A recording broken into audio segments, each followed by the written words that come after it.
The Strait of Hormuz remains at the center of a growing regional crisis.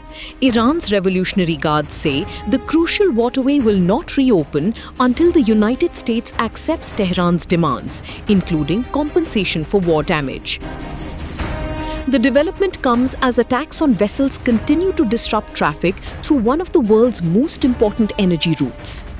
Iran's conditions. Iran has effectively blockaded the Strait of Hormuz since the United States and Israel attacked Iran in late February.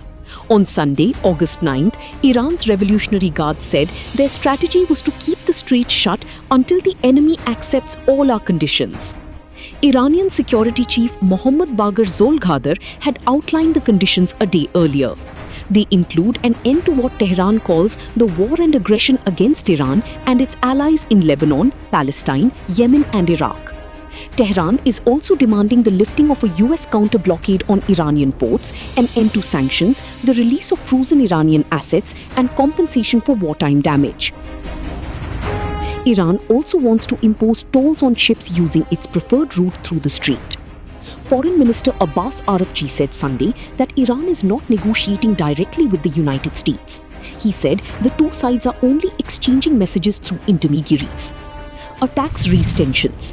Traffic through Hormuz has dropped significantly amid the ongoing attacks.